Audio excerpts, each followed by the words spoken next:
Buenos días, hermanos, que el Señor los bendiga. Y creo que todos en esta mañana nos hemos gozado en la alabanza, o por lo menos yo me gocé en ella. Y fue una gran bendición. Ahora también os pido que preparemos nuestro corazón y nuestra mente para recibir lo que el Señor ha puesto en mi corazón. Y antes de empezar con mi mensaje en esta mañana, quisiera decirles de parte de la hermana Matilde que muchas gracias por vuestras oraciones, por los mensajes y el apoyo que nos habéis demostrado. Y ella se ha sentido muy bendecida, muy arropada y bendecida también en el sentido en que le ha tocado un equipo médico muy bueno. Y eso nada más viene de parte del Señor. Así que de parte de ella y de parte nuestra, os queremos dar muchas gracias y que el Señor los bendiga siempre, iglesia. Y en esta mañana regresaremos al capítulo y al Evangelio de Juan, en el capítulo 6. Y a medida que vaya avanzando en mi mensaje en esta mañana, iremos leyendo los versículos. El mensaje en el que meditaremos es una de las grandes enseñanzas que también nuestro Señor Jesucristo nos ha dejado y que Él nos dice que Él es el pan de vida. Y quisiera, antes de seguir con mi mensaje en esta mañana, que reflexionáramos en una pregunta. ¿Cuál era el fin y el propósito que buscaba el Señor con esta enseñanza? Es bueno muchas veces hacernos preguntas y a esas preguntas también buscarle respuesta, pero no desde nuestro interior, sino siempre con la ayuda, guía y dirección del Espíritu Santo, porque como sabemos, nuestro conocimiento, nuestro pensamiento es limitado. Así que Jesús, como el creador del cielo y de la tierra, vino y se presentó como ese pan de vida. Y muchos de nosotros, a lo largo de nuestras vidas, hemos tenido diversas necesidades. Llamémoslas materiales, llamémoslas emocionales, llamémoslas físicas y hasta espirituales. Y aún con estas necesidades, el mundo se resiste al mensaje de Cristo. Como es de normal en nuestros orígenes, la vida humana, nuestra existencia, ¿a quién se la debemos? A nuestro Padre, que creó los cielos y la tierra, y que dio a su Hijo unigénito como Redentor de la humanidad, como nos dice Juan 3:16, y cantamos hace poco un trozo de un corito. Porque de tal manera amó Dios al mundo, que ha dado a su Hijo unigénito, para que todo aquel que en Él cree no se pierda, mas tenga vida eterna. O sea que desde el punto de la redención, Jesús es el dador de vida eterna. Él derramó su sangre en la cruz, entregó su vida. Como al igual también envió, el Padre y el Hijo enviaron juntos al Espíritu Santo con el propósito de que quisiéramos avanzar su obra aquí en la tierra, la enseñanza de la iglesia y la evangelización. Y ahora quiero que pienses en esto. A lo mejor en esta mañana nos ha costado levantarnos, nos ha costado llegar hasta aquí, prepararnos. Y como dijo mi hermano Agustín, venimos a lo mejor cargados, atribulados o con gozo. Y podemos estar en lo cierto, pero quiero también que pienses en esto, mi querido hermano, que hoy sigue siendo ese día de salvación para ti y para nuestros hogares. Y querido joven y amigo en el Señor, Él también quiere que hoy sea ese día de salvación para ti y para tu hogar, donde muchas veces has escuchado de su palabra, de sus bondades, de sus bendiciones, pero que te resistes a entregarle tu corazón y recibirlo como el dueño y salvador de tu vida. También es posible que entre los versículos 6 y 7 de este Evangelio de Juan pasara un intervalo de 7 meses. En ambos capítulos se nos mencionan dos fiestas judías, una la de la Pascua, que se celebró alrededor del mes de abril, capítulo 6, y el capítulo 7, la fiesta de los tabernáculos, que se celebró alrededor del mes de octubre. Ambas fiestas y enseñanzas se desarrollaron en la región de Galilea, pero que al final evidenciaron el rechazo y el aborrecimiento hacia Jesús. Y ahora quiero que me acompañéis al capítulo 6 y vamos a leer los versículos 3 y 4. Entonces subió Jesús a un monte y se sentó allí con sus discípulos. Y estaba cerca la Pascua, la fiesta de los judíos. Hermanos y amigos en el Señor, este capítulo comienza de una manera muy particular. Primero con la señal y luego con la enseñanza de nuestro Señor Jesucristo. Si vemos que en mis dos mensajes anteriores vimos que el primero comenzaba con la enseñanza y después lo presidía o lo confirmaba su señal. Como también podemos decir, y como se nos dice en el Evangelio y en su palabra, de que no solo de pan vivirá el hombre, sino de toda palabra que sale de la boca del Señor. Como también vemos que a lo largo del ministerio y la vida de Jesús, Él se dedicó a enseñar en diversos lugares. Lo vimos enseñando en el templo, lo vimos enseñando desde una barca, lo vimos enseñando desde un monte y visitando las aldeas. Y ahora en una sinagoga en Capernaum.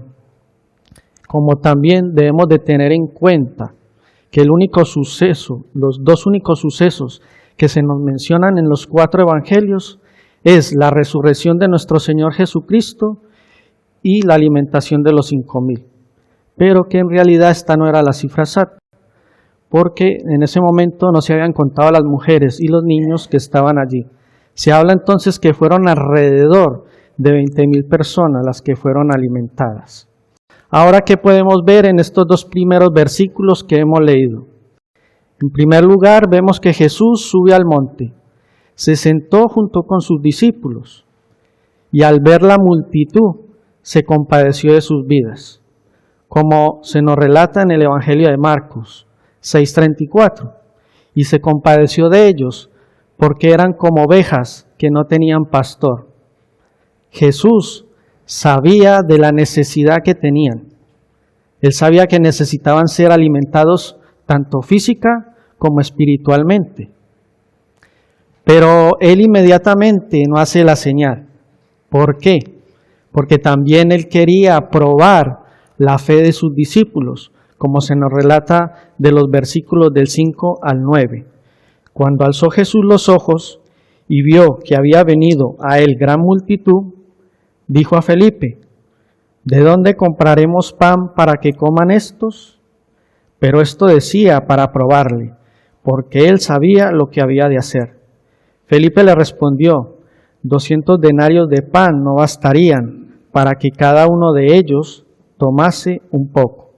Uno de sus discípulos, Andrés, hermano de Simón Pedro, le dijo: aquí está un muchacho que tiene 5 panes de cebada y 2 pececillos. ¿Mas qué es esto para tantos?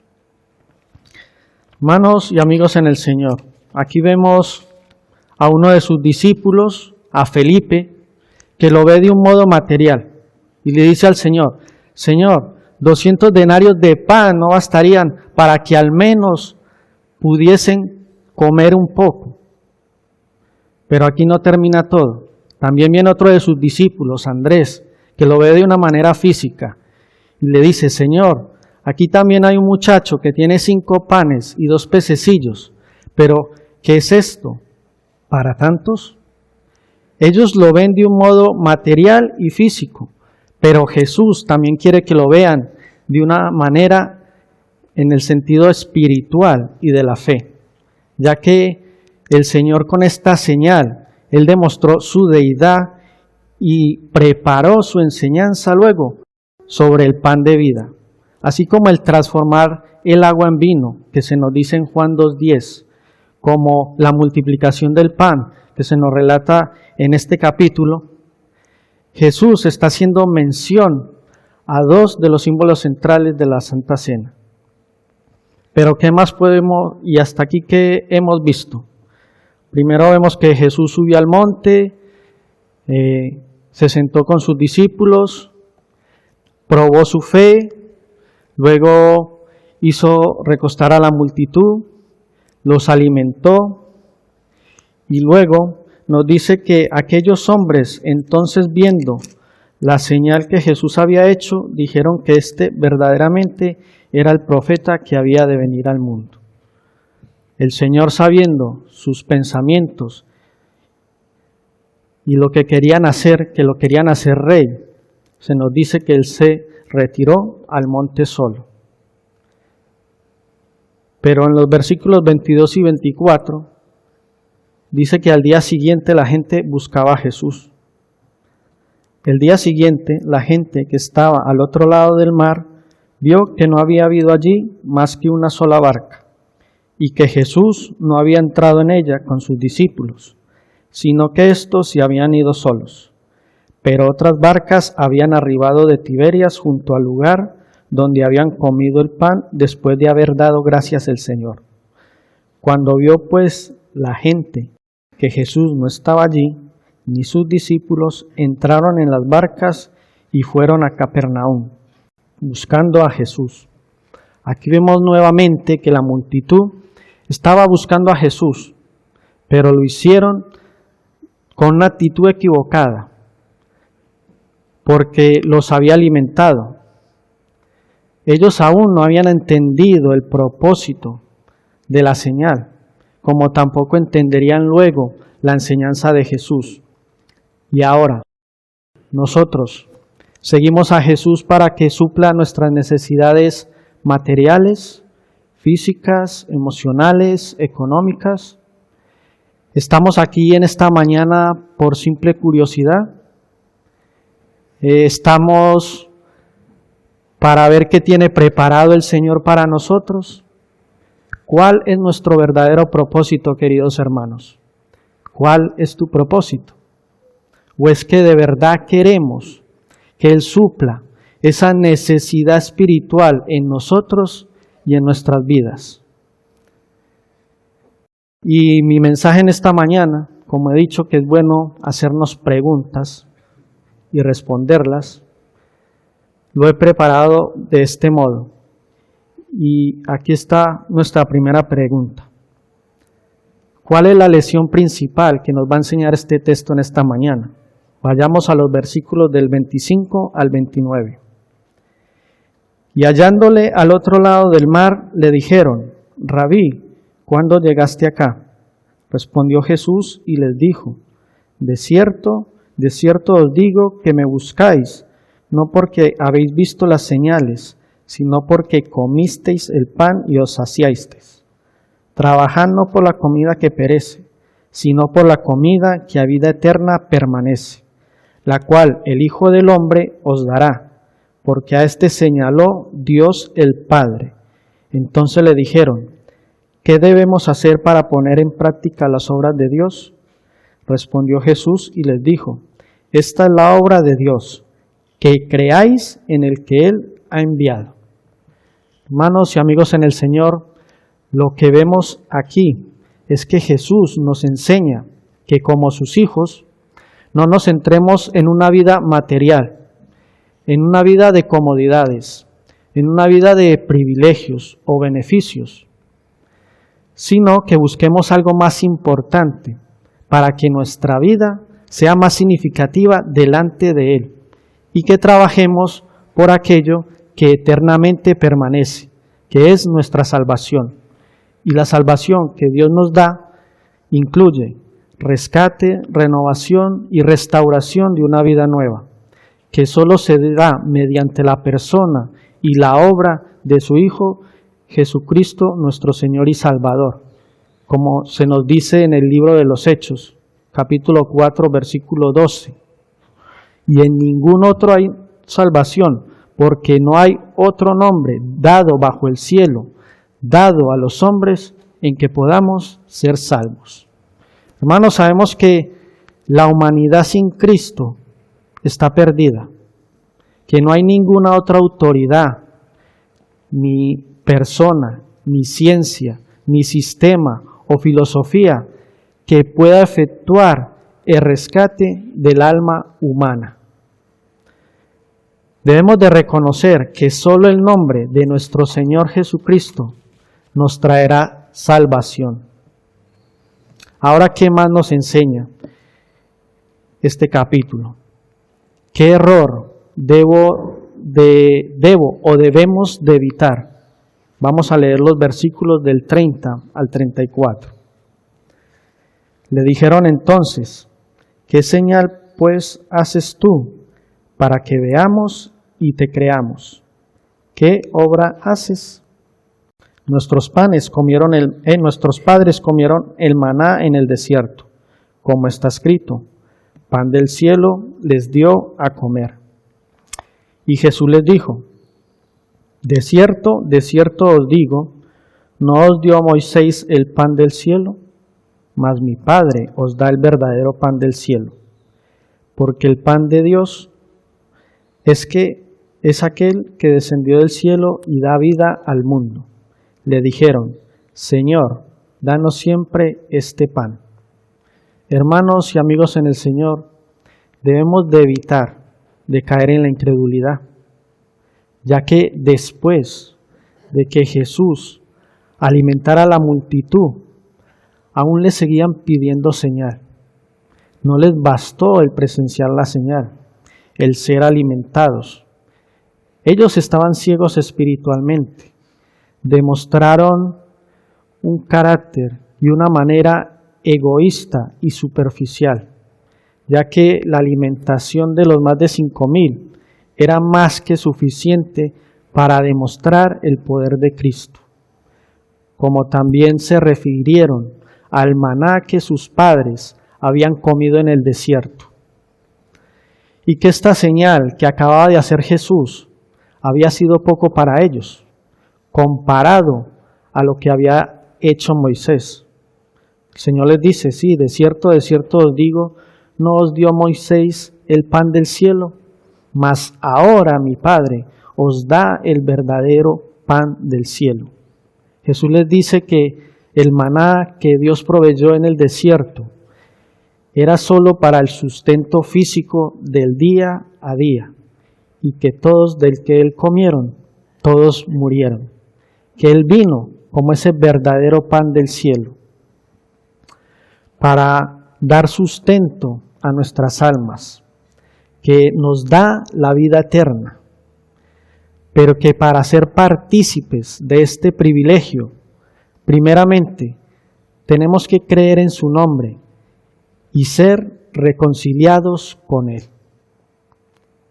Y hay una frase aquí en este capítulo que no debemos de pasar por alto, que nos dice y que le dice la multitud al Señor: Señor, danos siempre este pan.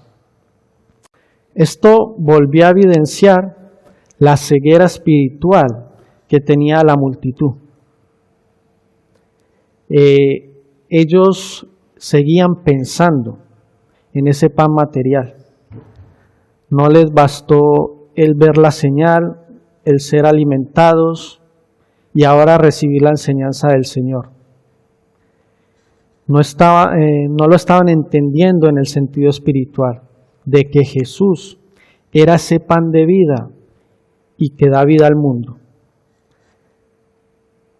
Y quiero que nos imaginemos por un momento al Señor allí, en medio de la multitud, y estaba ahí en la sinagoga dando su enseñanza y mirando a lo mejor los rostros de su pueblo.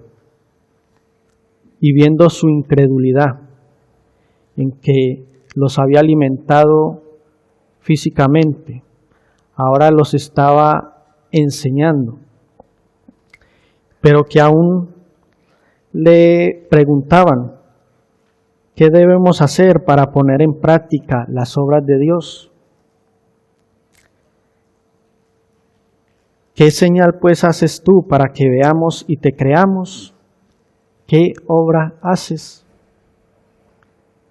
A lo que el Señor les responde más abiertamente, que no le estaban entendiendo el propósito de la señal ni su enseñanza. Y Jesús les dice que Él es el pan de vida. Versículos del 35 al 39. Jesús les dijo, yo soy el pan de vida. El que a mí viene nunca tendrá hambre, y el que en mí cree no tendrá sed jamás. Mas os he dicho que aunque me habéis visto, no creéis. Todo lo que el Padre me da, vendrá a mí, y al que a mí viene, no le echo fuera. Porque he descendido del cielo, no para hacer mi voluntad, sino la voluntad del que me envió. Y esta es la voluntad del Padre, el que me envió, que de todo lo que me diere, no pierda yo nada, sino que lo resucite en el día postrero. Hermanos y amigos en el Señor, aquí podemos ver dos frases, y son, el que a mí viene y el que en mí cree. Una nos habla de la obediencia. Si escucho la palabra de Dios, es porque voy a actuar conforme Él me lo dice, o la palabra me lo dice. Estoy dispuesto a amarle, estoy dispuesto a seguirle, sin ponerle condiciones, sin exigencias, que no solo suplan mis demandas egoístas, a imitarlo en su fe, en su humildad, en su santidad y amor. Como nos dice Santiago en su carta, que no solamente seamos oidores, sino también hacedores de su palabra. Así que, queridos hermanos y amigos en el Señor, la obediencia proviene de un corazón que confía en Dios. Y la otra palabra es fe. Dios, tanto en el Antiguo Testamento como en el Nuevo Testamento, su propósito era darse a conocer por medio de su palabra y cómo la humanidad puede tener esa relación íntima con Él y esa comunión íntima con Él, y cómo sus palabras nos transmiten fe en Él. Por eso cada gran yo soy lo que busca es guiar y acercar a las personas a Cristo, a que su confianza y su fe estén en Él. Y solo cuando Dios produce esa fe salvadora en la persona, significa que ha capacitado a esa persona para que le conozca mediante la revelación de sí mismo, de su palabra, de sus atributos, y permite al oyente ser receptivo a esa revelación de Dios, a su palabra, a ser fiel a Cristo, así como Él dice ser fiel. Ya que con la muerte y resurrección del Hijo, el Padre afirmó su amor, su justicia y misericordia. Y llegados hasta este punto, sabemos que vivimos en un mundo caído, en un mundo donde la maldad, el pecado, cada día más va en aumento y no para. Donde las personas ponen su confianza en cosas pasajeras y en cosas que no permanecen en el tiempo.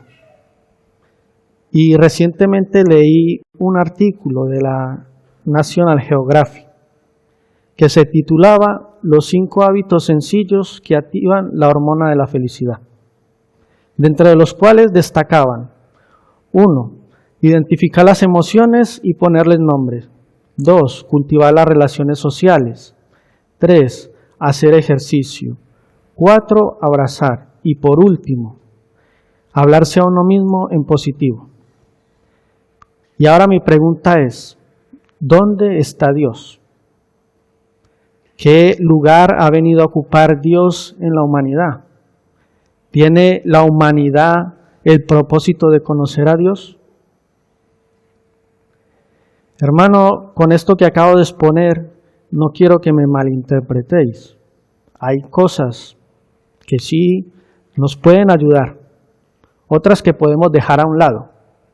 Pero lo que no quiero que olvidemos es que solo la palabra del Señor permanece y salvará nuestras vidas eternamente. La única obra que Dios demanda de nosotros es que podamos creer en su Hijo. Él nos ofrece la salvación para nuestras almas. Él nos da la vida eterna. Él nos dice en esta mañana, yo soy el pan de vida. Y esto es más que la garantía de que no solo no tendremos hambre ni sed jamás, sino que tendremos parte con Él en la gloria eterna, que es lo mejor. Y damos gloria a Dios. ¿Qué más nos dice este texto en esta mañana? ¿Qué nos dice acerca de Cristo? Vamos a leer los versículos del 50 al 53.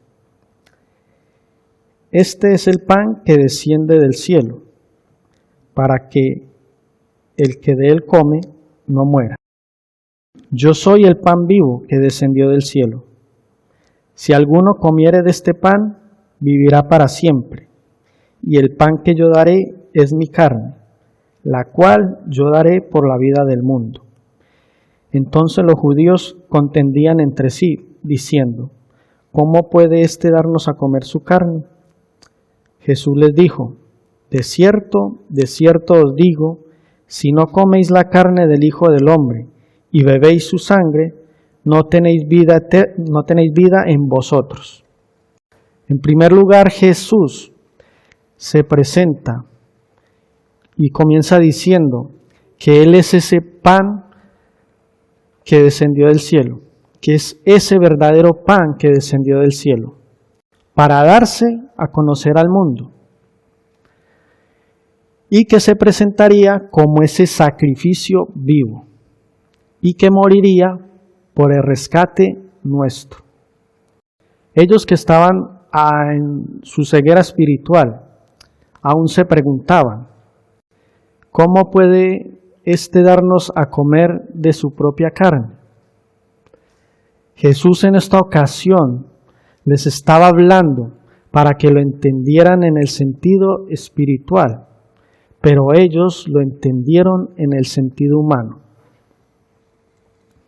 Ellos esperaban el gobierno de un Mesías que los gobernara políticamente y que los sustentara físicamente. Aquí Jesús describe su muerte en términos de sacrificio, ofreciendo ese sacrificio perfecto y entregando su vida en la cruz, como también el libro de Hebreos nos dice en 4:15, porque no tenemos un sumo sacerdote que pueda compadecerse de nuestras debilidades, sino uno que fue tentado en todo, según nuestra semejanza, pero sin pecado. El libro de Hebreos nos habla de ese proceso redentor de Dios. Nos enseña ese pacto antiguo, que era algo provisional y que ha sido anulado.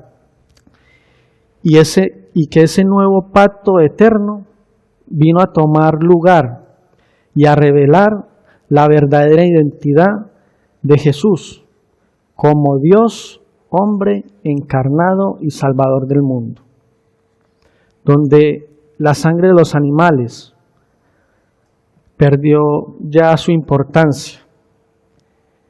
Debemos de saber que el Señor muere como cordero, es sacrificado derrama su sangre en esa cruz, en el mismo momento en que se sacrificaban los corderos para la Pascua. Así que la ley, las ceremonias, los altares, el sacerdocio, los sacrificios eran temporales, ya que el Dios eterno, con su vida, muerte y resurrección, esto quedaría grabado en el género humano, donde el santuario antiguo ya no existe, pero el santuario nuevo es eterno en los cielos, y es donde el Hijo de Dios nos recibirá y ejercerá su sacerdocio eterno. Gloria, aleluya. Lo que el Evangelio de Juan nos quiere enseñar en esta mañana es que como hijos de Dios, es que tengamos un compromiso activo con Cristo, con su obra, ya que Cristo ha pasado a ser parte de nuestras vidas y esa vida debe de ser reflejada en nosotros. Así que si mi querido joven y amigo en el Señor, aún no eres parte de esa vida, como lo he dicho al principio de mi mensaje, el Señor te está esperando hoy y quiere que hoy sea ese día de salvación para ti y para tu hogar. Y como lo prometido es deuda, no se me ha olvidado la primera pregunta que hicimos al principio de este servicio. ¿Cuál era el fin y el propósito que buscaba el Señor? El fin. Vamos a leer los versículos del 40 al 49. Y esta es la voluntad del que me ha enviado, que todo aquel que ve al Hijo y cree en Él tenga vida eterna, y yo le resucitaré en el día postrero.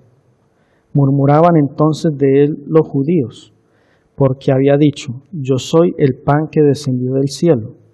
Y decían, ¿no es este Jesús, el hijo de José, cuyo padre y madre nosotros conocemos? ¿Cómo pues dice este, del cielo he descendido? Jesús respondió y les dijo, no murmuréis entre vosotros. Ninguno puede venir a mí si el Padre que me envió no le trajere, y yo le resucitaré en el día postrero. Escrito está en los profetas, y serán todos enseñados por Dios. Así que todo aquel que oyó al Padre y aprendió de él, viene a mí. Y no que alguno haya visto al Padre, sino aquel que vino de Dios. Este ha visto al Padre. De cierto os digo, el que cree en mí tiene vida eterna. Yo soy el pan de vida. Vuestros padres comieron el maná en el desierto y murieron. Hermanos, en mi mensaje anterior vimos que la palabra clave del Evangelio de Juan era creer. Y ahora él también nos habla de esa vida eterna. Pero primero debemos de creer. Y así como su Hijo vino a hacer su voluntad, nosotros también debemos hacer su voluntad. Esto nos garantiza, de que vamos a resucitar en el día postrero. Y podemos decir que la vida es, 1, impartida por Dios. 2, Él transforma y renueva nuestras vidas.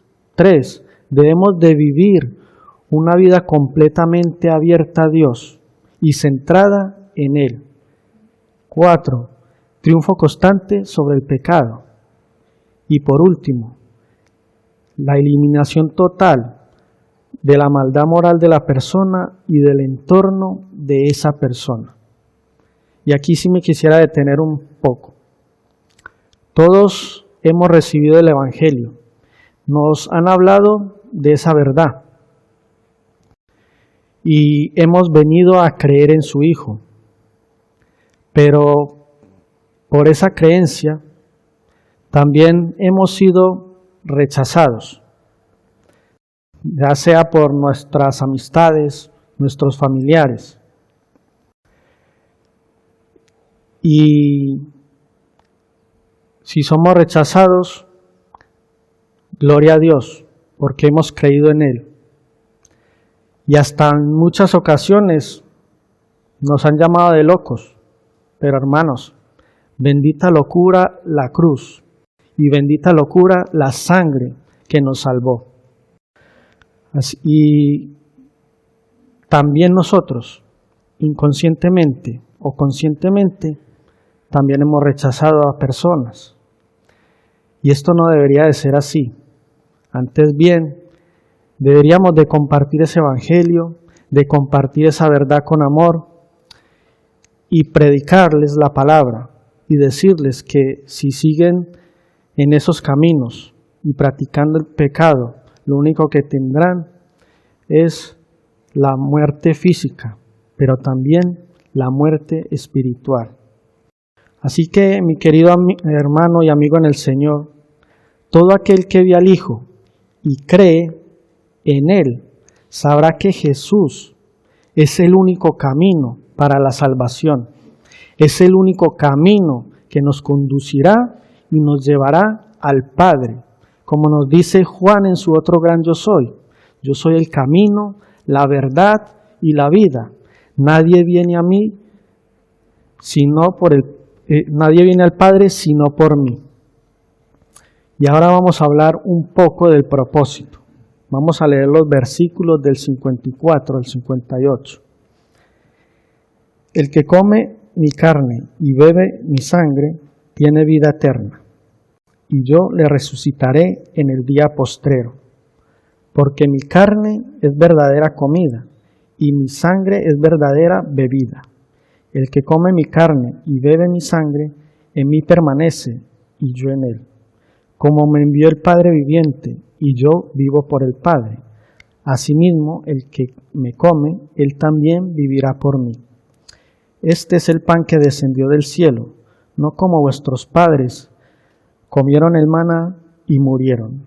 El que come de este pan vivirá eternamente. Hermanos y amigos en el Señor, el propósito que quería Dios con su pueblo y quiere con nuestras vidas es que podamos ver la promesa que les ofrecía y que nos ofrece hoy. Así como el comer y el beber es vital para la vida física y es una necesidad que todos tenemos, pero también debemos de comer de su palabra cada día. Debemos de saber que su palabra nos acompañará de por vida. No podemos leer del Génesis al Apocalipsis y ya luego guardar este libro en un estante o en nuestra mesita de noche y que coja polvo. Debemos año tras año leerlo, estudiarlo, meditarlo. ¿Para qué? Para comprender las verdades que este libro nos enseña. Para saber que tenemos que corregir lo deficiente en nuestras vidas. Es creer en la fe de su muerte. Es creer de que ese sacrificio fue necesario para hoy tener vida eterna junto a Él. Es creer y aceptar la obra de Jesús en la cruz. Como nos enseña Juan, de que la vida eterna es conocer a Dios y a Jesucristo. Y por su evangelio, Juan nos enseña en 17:3, y esta es la vida eterna, que te conozcan a ti, al único y verdadero Dios y a Jesucristo, a quien has enviado. Mis queridos hermanos y amigos en el Señor, cuando conocemos a Dios, y el conocerlo nos llevará hasta que Él nos llame a su bendita y santa presencia. El conocer a Dios nos debe llevar a dos cosas. La primera es creer en Él, creer en su nombre. y conocerlo de una manera personal y única, como Él quiere ser conocido. Cuando lo conocemos, ¿cuál es el resultado? Es nuestra obediencia delante de Él. Y no nos olvidaremos de que esta promesa es para el presente, es permanente y verdadera, que es la vida eterna. Y como Juan nos sigue enseñando en su palabra, el que oye mi palabra y cree al que me envió, tiene vida eterna y no vendrá a condenación, mas ha pasado de muerte a vida. Y para concluir, ¿qué es lo que más necesito para aplicar a mi vida de hoy? Hermanos y amigos en el Señor, de esta palabra podemos aprender en esta mañana que el Dios creador del cielo y de la tierra quiere invitarte a que puedas quitar esa hambre y sed física que muchas veces tenemos.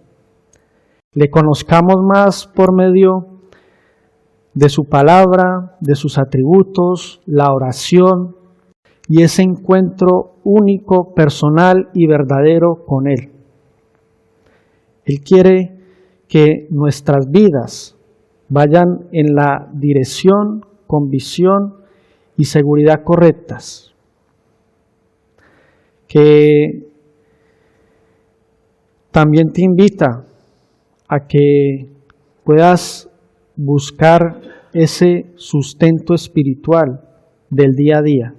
Es verdad que a lo largo de nuestras vidas necesitaremos siempre el sustento físico, pero también el Señor te invita en esta mañana a que sigas buscando ese sustento espiritual y lo renueves cada día. Y que no lo sustituyamos por cosas que a la final no nos edificarán, que no permanecerán en el tiempo. Y creer que en el principio era el Verbo, y el Verbo era con Dios, y aquel Verbo fue hecho carne, que vivió, murió y resucitó entre nosotros, lleno de gracia y de verdad. Es mi énfasis añadido. Así que, mis queridos hermanos, podemos decir que todo ser humano, tanto el incrédulo como el creyente, vivimos por la fe. ¿La diferencia cuál es? El uno cree por las leyes naturales o vive por las leyes naturales, y nosotros creemos por la fe en Dios, donde lo secular, lo material, puede estar comenzando a apagar la luz de nuestras almas y nos ha convertido en algunas ocasiones en incrédulos y en ciegos espirituales. Así que, mis queridos hermanos, primero la fe viene a nuestro oído, que escucha, y no a nuestra mente, que razona y medita. Y como dice Tozer en su libro del conocimiento del Dios Santo, lo que Dios declara, el corazón creyente lo confiesa, sin necesitar más pruebas. En realidad, buscar pruebas es admitir dudas, y obtener pruebas es hacer superflua o inútil la fe. Así que, mi querido hermano, quiero que te vayas en esta mañana con esta convicción en tu corazón y que te está ofreciendo Dios. Mi querido hermano, amigo, joven, padre y madre en el Señor. Él te dice en esta mañana: yo soy el pan de vida. Te estoy ofreciendo la oportunidad de venir a mí, de creer en mí. No seamos como ese pueblo que le demostró su desobediencia, su falta de fe e incredulidad al Señor, después de haberlos alimentado, después de haber visto la señal. Te dice que ha dado su cuerpo por ti y por mí, y que hagamos nuestra esta promesa, de que tenemos la vida eterna. Pero, primero que todo, debemos de creer en su nombre y creer en Él.